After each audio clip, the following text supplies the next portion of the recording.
Hi everyone, happy Friday, and welcome to our non-tech talk on giving feedback in a decentralized organization. This is obviously a bit of a departure from previous tech talks, and we're going to focus on the human side of building tech. This talk is really going to take you on a short journey through some basics of giving feedback, like why is it important, how do you do it, how being in a decentralized organization kind of makes that a little more complicated. And we're also going to give you some ideas to get you started on giving feedback yourself. We chose this topic because we realize it's something that everyone struggles with, but it is kind of like working out, right? Like the more you do it, the easier it gets all around. So we just have to kind of build it up bit by bit and make a habit out of it from time to time. So you'll notice that we're focusing mainly on giving critical feedback in this presentation, but most of the advice can also equally apply to positive feedback as well. It's just that we happen to see really that most people struggle with the negative feedback giving bit more than positive. Yeah, I guess why that is. But anyways, recognizing people efforts, so also giving feedback when things are good is just as important. It's just less traumatizing in most cases. Just before getting into it, let's introduce ourselves maybe, Ceri. Hi. Hi, how are you today? I'm doing well, how are you? Cool, I'm happy. I'm very happy to be here again with you. So I'm Stef, and that's Ceri. We're part of the People Ops team at Status, together with people that you may have already met, like, yes, in Barbara, Rajani, and many others. And our main purpose is to make sure that the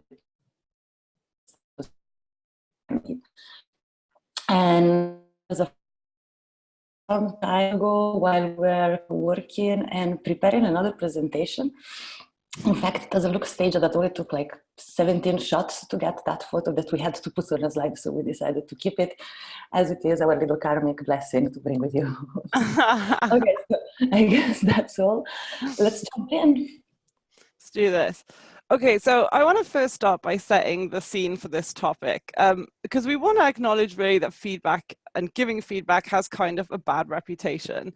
And to make this example, I Googled the topic giving feedback, and like, what do we see here, right?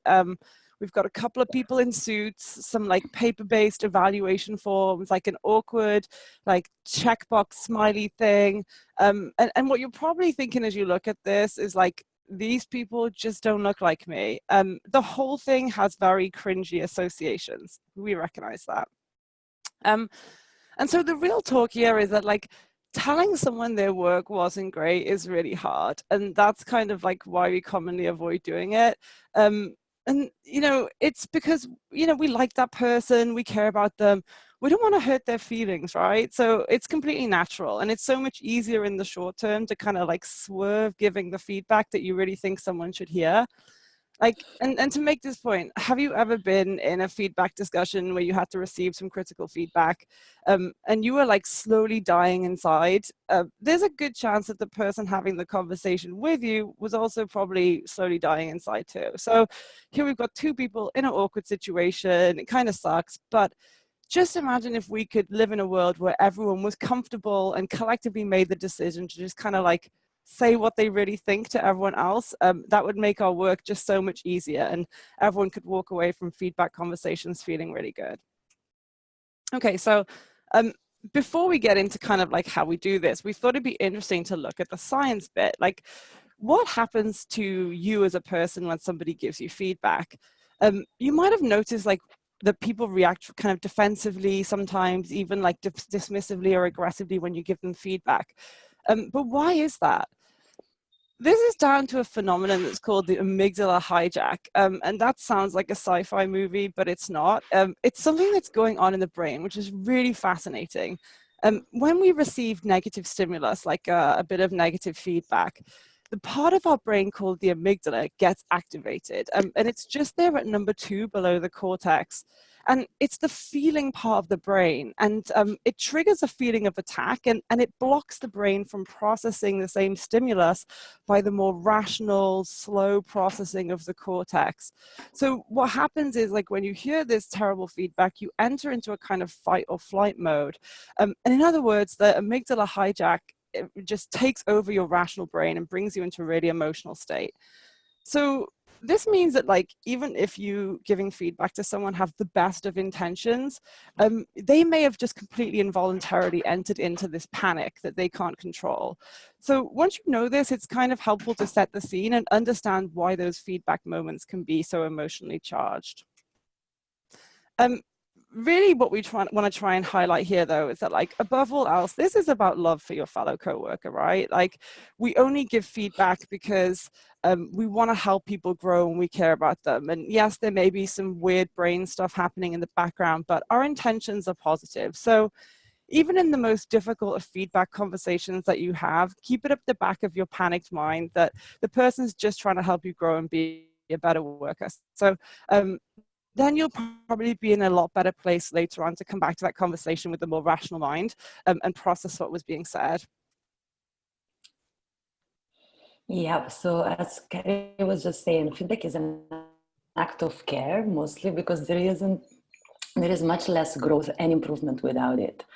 So it is always important, but in a decentralized setting, it's even more important.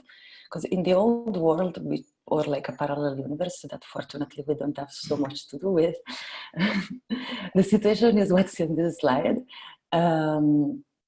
Like companies with traditional hierarchies, and at every level of the hierarchy, someone is asked to give feedback to the ones that are some levels low.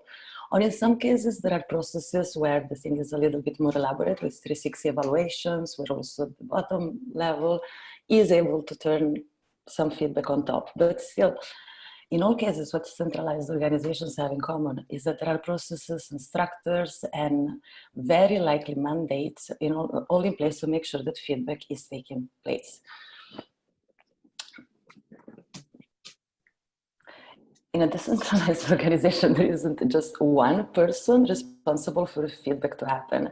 It is in everyone's interest to make sure that things we build are excellent, that the project grows, that the work environment we are in is pleasant, and the interactions we have with our colleagues are stimulating, and that we are able to do our best work. So in order to be in that happy place where we're really able to do the best things we can, it's important that feedback becomes a shared responsibility for everyone who's involved. And creating a healthy flow is paramount, although it's a very comfortable responsibility at times. So another difficulty that we have is due to being remote. In an office setting, it is a lot easier to see subtle nonverbal clues. So you understand how people are feeling about things because you see their facial expressions, you check their tone of voice, you kind of read the air around things. But when we are when you're working on text, you have examples like the one that we just picked, right? So if you read this conversation, how do you know how the other person is really feeling about your slide deck? I mean, it's super generic. It's like, yeah, bad, good.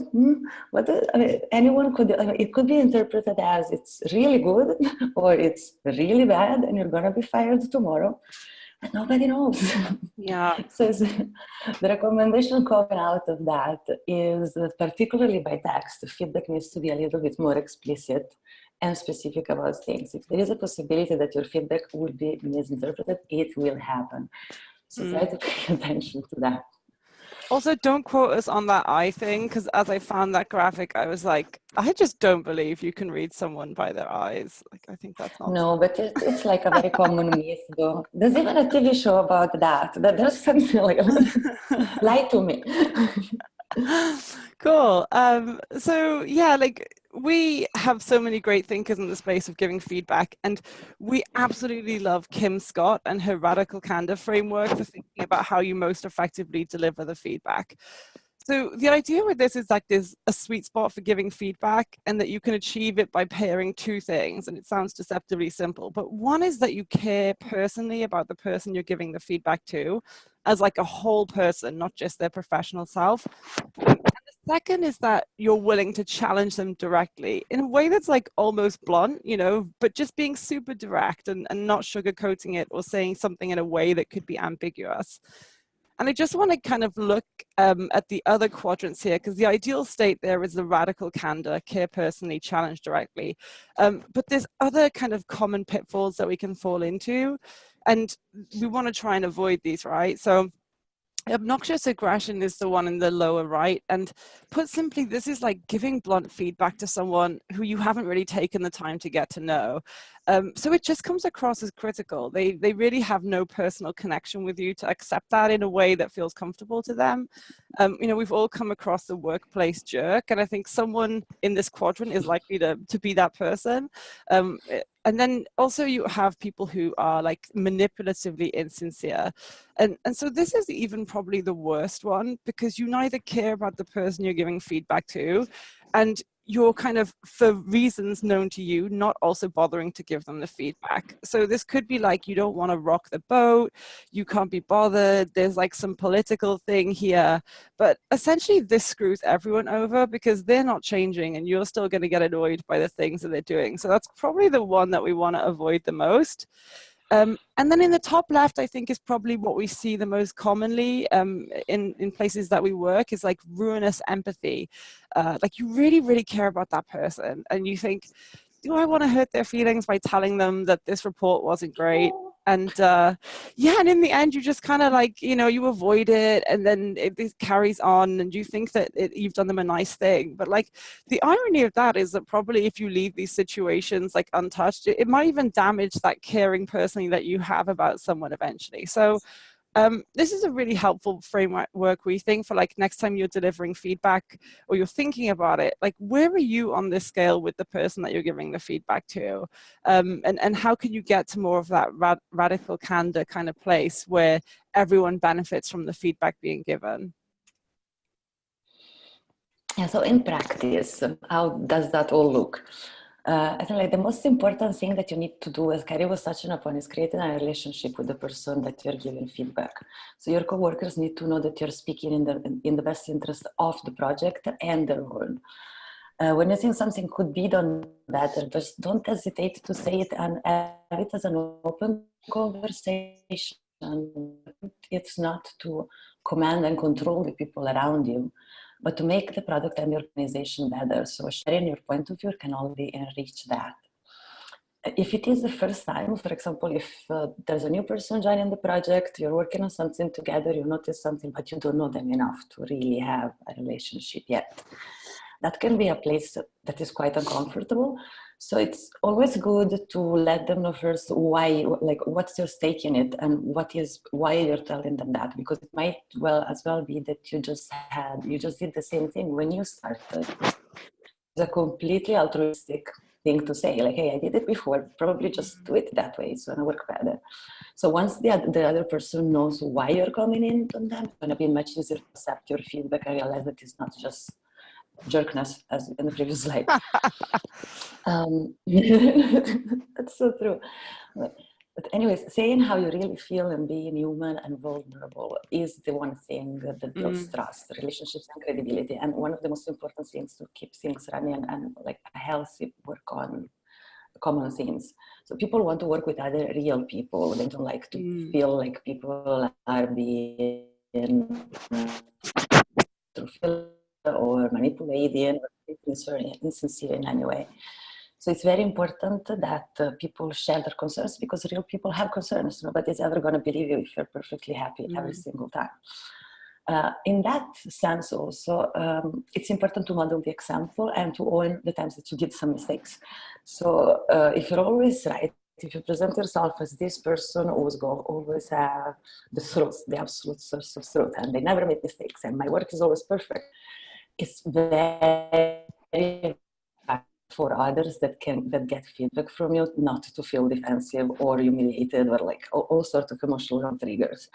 So it's important that if sometimes you did something not great, just don't hide it. Just model the example. Go like, hey, I'm sorry I ruined your day and I mistake. I'm gonna try to fix it by this and that. What's the best way that we can avoid it to happen again? And that really enhances the possibilities for everyone to feel free to make mistakes and be open and collaborate. So another important thing is not to get the defensive reactions, to choose the appropriate time, and virtual in our case space. So generally speaking, don't go and give critical feedback in public threads or in places where everyone is going to read them. And just give some like respect to the privacy of the individual, just like take them aside with like just one private being, tell them how you feel about stuff and give them the space to react in private without others to see it. Also choose a good time, like don't do it when they're just about to give a tech talk or a big presentation or the beta's launch, and like wait for it to be a bit more quiet, but still don't wait too long. And I see that there's something from Ricardo in chat.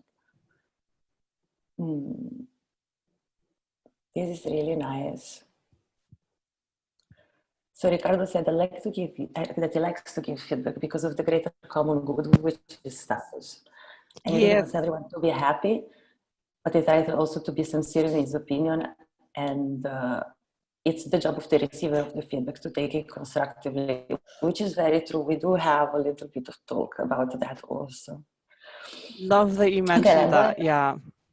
Yeah, anyways, I'm gonna go quickly because we are a bit short.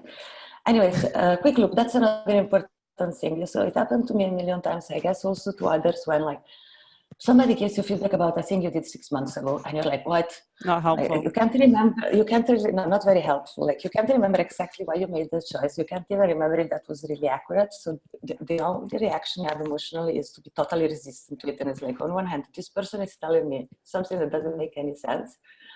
How am I going to tell them wrong? While your brain is also trying to recollect what the hell happened that day. Yeah. So really a bad idea. If you want feedback to work, to be actionable, and to just do it as soon as it happens.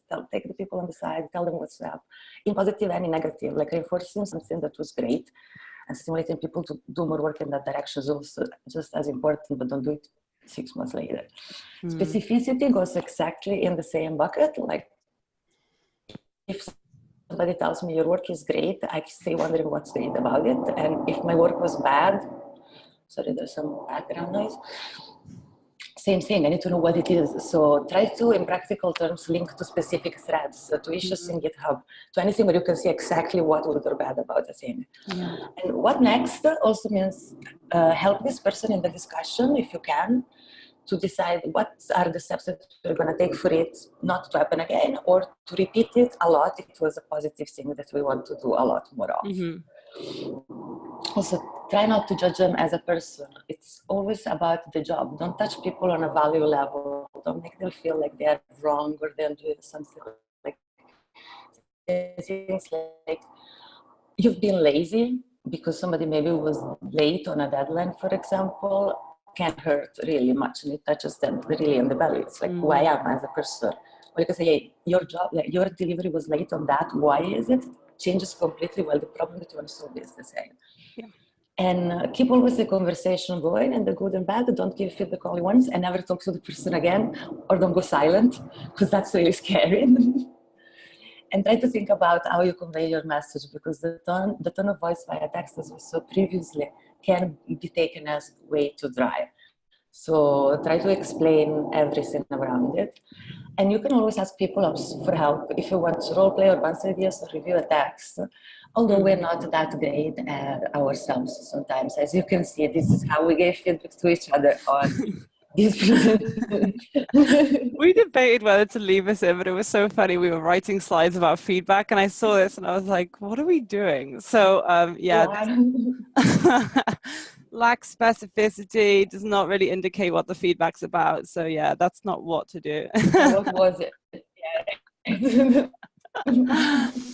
Cool. So, I mean, this just came up in the comments, but this is really about like pulling feedback into you. So you might have heard the story of the Emperor's New Clothes. And for those of you not familiar, this guy basically just has a really awful day. He walks around naked and like no one's telling him, you know, we've all been there. I'm just kidding. And, you know, like the thing is that they just feel like too scared to tell the truth until like a kid speaks up and says, hey, you're naked. And I think this is relevant because it makes a really good point around like we want to create an environment around ourselves where other people feel comfortable giving us feedback. So that way, like, we're not at risk of missing these really important messages that we'd really benefit from hearing. So my advice to you really is just like, be a beacon for feedback. Show coworkers that you want to hear genuine feedback and that you're an open book.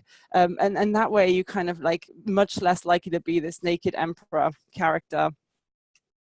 Okay, so you're saying like, great, Ceri, that's fab, but like, how do we do that? So if we're flipping the kind of model of like looking at feedback as a push, you know, being pushed from a feedback giver to a receiver, let's think now about being somebody who's going to pull some feedback towards them. So we've got 4 kind of simple steps here, and maybe some of these might help you to get better quality feedback. The first is just really simple. Ask people. You know, think about, when was the last time that you had a genuine conversation with a colleague and you just asked them to critique your work, right? And I'm talking like a conversation where you ask them, you know, specifically like, how was my code on X project we worked together on last week, versus like, you know, do you enjoy working with me?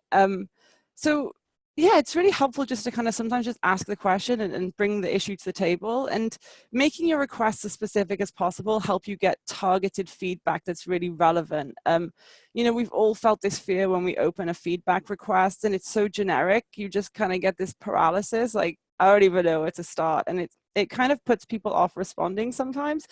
So the more specific you can be about what you're looking for in the feedback, the more you can guide people to really help you.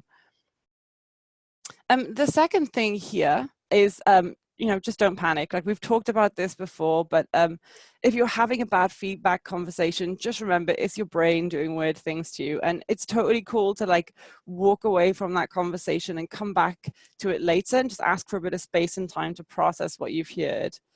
And yeah, really, once you've had that feedback, you know, it's tough to pick yourself up sometimes, but trying to turn it into a positive and make something good out of a terrible situation, it's something that we can all do, but it doesn't always feel that way sometimes. The next is to acknowledge, you know, acknowledge that you've heard, repeat it back, make sure that you've understood it correctly, and really commit to making improvements. But at the same time, you know, don't feel that you have to accept the feedback on face value either. Like, if you need clarification, feel free to ask questions. It's a two-way dialogue, not just kind of like, here's the feedback and then I run away. And the last thing is really just about sharing a bit of yourself with others and telling people how best you like to give and receive feedback. So maybe like write a user manual about yourself, or just kind of approach your teammates and say, hey, this is like how I work and this is how I like to receive feedback. Because you'd be surprised, like particularly even things like positive feedback, some people really love being praised in open channels, and other people find it excruciating. So the more that you can communicate what you're looking for, the more likely you are to get it and get that really high quality feedback from other people. So I guess we pause at this stage and ask if there are any questions. I can't see anything other than the slides, so I can only see the chat. The chat on Zoom doesn't have anything else after what Ricardo said. Oh wait, I have a Q&A notification. Let me see. Euge, how can you give unsolicited feedback, and what do you think about feedback and cultural differences? I love this topic, and I think we could stay here and debate about it eternally. How long have we got? No, seriously, thanks, Euge. Okay, I'll answer first, and then Ceri, you can say the way that you do it. Sweet. How can you give unsolicited feedback? That's a tough one. I think the most important part is that there isn't just one right answer. Every person is different. So since it is important to give unsolicited feedback, study the other party a little bit before you do it. And that also includes the cultural differences part. So let's say, since you asked the question, I'm going to pretend that I have to give feedback to you. So that the facts I know about it are probably also a little bit biased, but like what I would like to understand first is like, how long have you been around? How well do you know the project? How well do you know what you're supposed to be working on?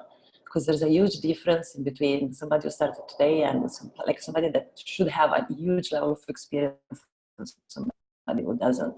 So that's one of the factors. What is the cultural background? So nationality, mother tongue, and everything that falls into that. Because as we know, there are cultures that prefer direct feedback, really in their face generally, and cultures that are a little bit more high context and prefer to have, there's a lot of unspoken, to say. So that is another factor. Plus, like, I would definitely read a few of the interactions that this person is having on Slack, just to understand how those two generic factors really play into that specific person. Once I have elaborated that mini set of data in my head, then I would decide how to go about giving unsolicited feedback. It sounds more complex than it, I mean, it's very complex, but it's not generally ultra time consuming. It doesn't need to become an analysis paralysis. But just be, I mean, if you see that somebody is definitely a shy person, you just don't go into their face and scream, that job was horrible. Or try to adapt it is first. And feedback, changes dramatically with cultural differences. There's a very interesting book that we both read recently, which was the culture map. Yeah. What's the name of the author? Is Emily? I believe Erin Meyer. I can look it up. Erin Meyer, exactly. She did a lot of study about that, and it's not only feedback, but everything like presenting skills, performance evaluations, and how they are lived in completely different ways in between cultures around the world. So that's definitely a lot that could be said about it. It definitely is different. However, I think like in international companies where we all try to find a baseline on how we work with each other. So, okay, Ceri, sorry, I took so much time. Sorry. I totally agree. I love that Erin Meyer book as well. One thing as well, I think that I do, if it's unsolicited, that you might find helpful is rather than launching in, like what I tend to try is I ask them first, like, hey, do you mind if I give you some feedback? And it seems like a small thing, but it almost gives the other person agency, because they'll say, oh yeah, sure. So, you've not just kind of come at them. You feel like you're opening a more like kind of partnership of a dialogue. So I love that culture map book. I think it's a really good recommendation. And to be honest, it's like Stef said, we're a global organization, and I think we all come into this knowing that has like endless possibilities and misunderstandings. So I think naturally we are just a very like open-minded bunch to that. And sometimes with cultures, you don't know what you don't know, right? Like as you're writing a user manual, like I may not be aware that I'm British and I'm like hyper direct about something. So it's not always obvious to yourself, like where you sit on that cultural continuum. So, but we're all learning together, I think is the important thing. So mistakes will happen, but yeah, it's just one of those things. It's also important to assume good intentions, like things that could be interpreted as offensive or somebody giving you too direct feedback. Like generally, they don't really mean to hurt. Nobody means, because so there's that. Okay, let me check, because I see another couple of comments in the chat box. Okay, Ricardo again. Some people use poly in Slack. What do you think about this method of feedback? I think like requesting, for myself, for requesting quick feedback on how I'm doing, I really like it. Because I think, like one good thing I see about it is that it's a bit less threatening for the person who has to give you feedback to do it in writing and taking the time to reflect upon it and having it coming in as an anonymous thing, than giving them, like then going and asking feedback to someone in their face, which again can be intimidating, or like you don't find the right words. So I like that a lot. What and you, Ceri? Yeah, I think Poly's great. It's super quick, super lightweight, integrated with our tech. The only thing I would say there is just to take time writing, good questions to get good answers. Because I think the temptation when you see those is just to throw in a quick, like, how am I doing question. But it's a really good chance you have the flexibility to kind of tailor it to what you want. So I like it. It's like with feedback, it doesn't have to be fancy. It's just functional. As long as you get the message that you need to hear, like how you get that message really is an individual preference. Cool. We have another one from Kim. How do you turn the after the fact criticism into more constructive feedback? That's a very interesting point. Sometimes it seems people are willing to criticize, but not really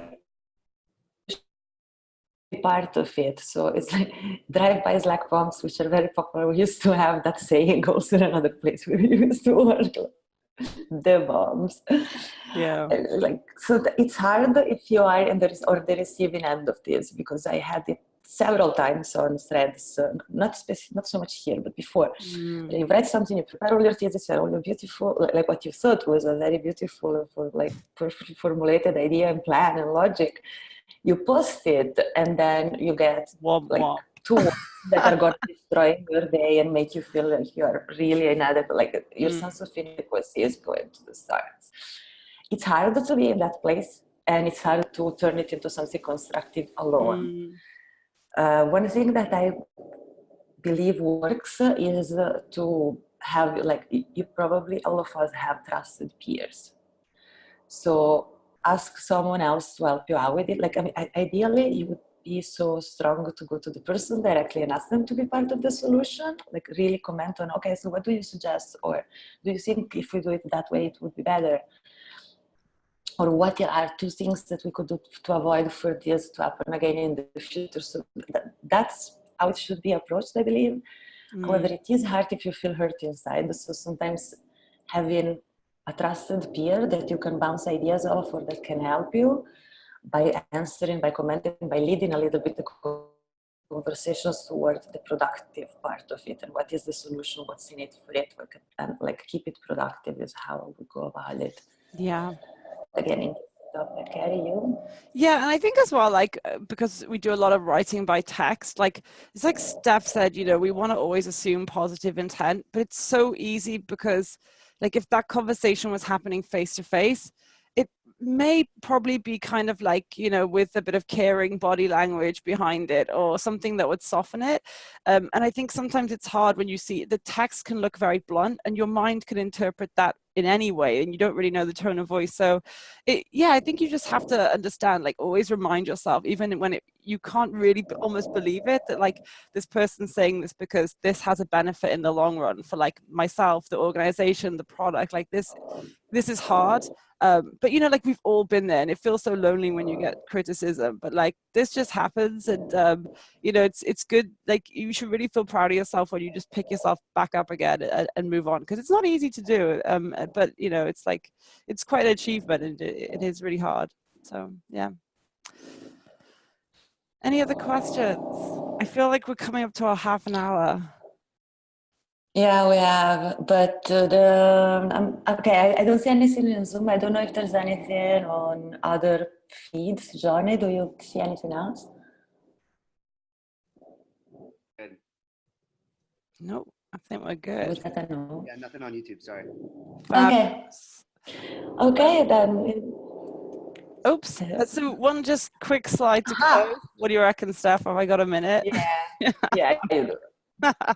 So we just wanted to set a challenge for everyone, just like turn up the flow of feedback, like wherever you are on that continuum. You're like a feedback pro, feedback noob, just like take the next step and go out of your comfort zone. Just like try it.